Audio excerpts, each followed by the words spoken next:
As a result of our comprehensive review, American strategy in Afghanistan and South Asia will change dramatically in the following ways. A core pillar of our new strategy is a shift from a time-based approach to one based on conditions. I've said it many times how counterproductive it is for the United States to announce in advance the dates we intend to begin or end military options.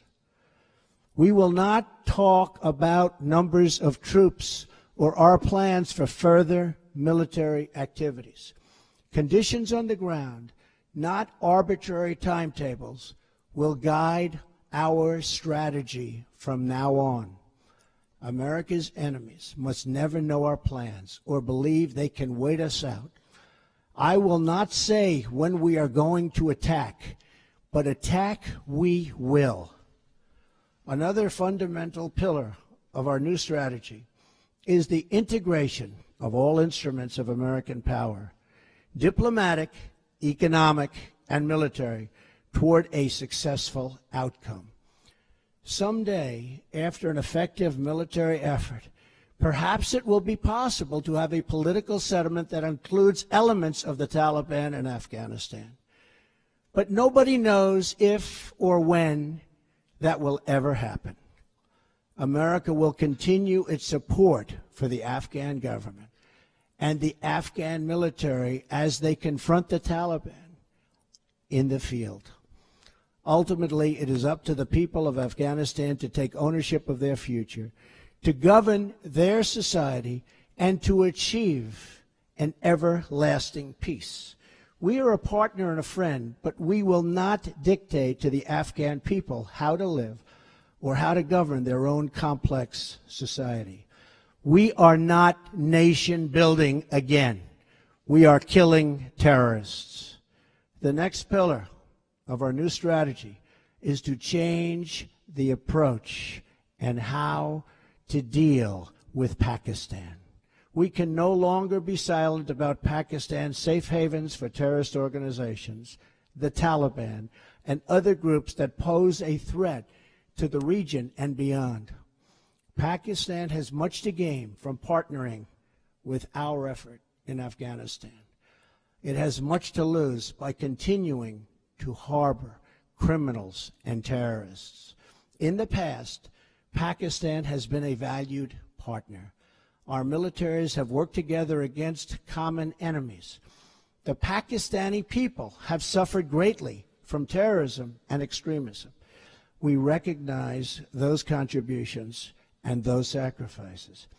But Pakistan has also sheltered the same organizations that try every single day to kill our people. We have been paying Pakistan billions and billions of dollars. At the same time, they are housing the very terrorists that we are fighting. But that will have to change, and that will change immediately. No partnership can survive a country's harboring of militants and terrorists who target U.S. service members and officials. It is time for Pakistan to demonstrate its commitment to civilization, order, and to peace. Another critical part of the South Asia strategy for America is to further develop its strategic partnership with India, the world's largest democracy and a key security and economic partner of the United States. We appreciate India's important contributions to stability in Afghanistan. But India makes billions of dollars in trade with the United States, and we want them to help us more with Afghanistan, especially in the area of economic assistance and development. We are committed to pursuing our shared objectives for peace and security in South Asia and the broader Indo-Pacific region.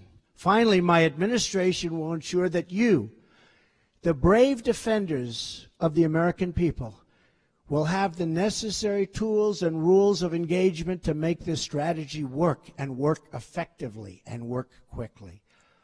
I have already lifted restrictions the previous administration placed on our warfighters that prevented the Secretary of Defense and our commanders in the field from fully and swiftly waging battle against the enemy. Micromanagement from Washington, D.C. does not win battles. They are won in the field, drawing upon the judgment and expertise of wartime commanders and frontline soldiers, acting in real time with real authority and with a clear mission to defeat the enemy. That's why we will also expand authority for American armed forces to target the terrorist and criminal networks that sow violence and chaos throughout Afghanistan. These killers need to know they have nowhere to hide, that no place is beyond the reach of American might and American arms. Retribution will be fast and powerful as we lift restrictions and expand authorities in the field. We are already seeing dramatic results in the campaign to defeat ISIS, including the liberation of Mosul in Iraq. Since my inauguration, we have achieved record-breaking success in that regard. We will also maximize sanctions and other financial and law enforcement actions against these networks to eliminate their ability to export terror. When America commits its warriors to battle, we must ensure they have every weapon to apply swift, decisive, and overwhelming force. Our troops will fight to win. We will fight to win. From now on, victory will have a clear definition: attacking our enemies, obliterating ISIS, crushing al-Qaeda, preventing the Taliban from taking over Afghanistan, and stopping mass terror attacks against America before they emerge.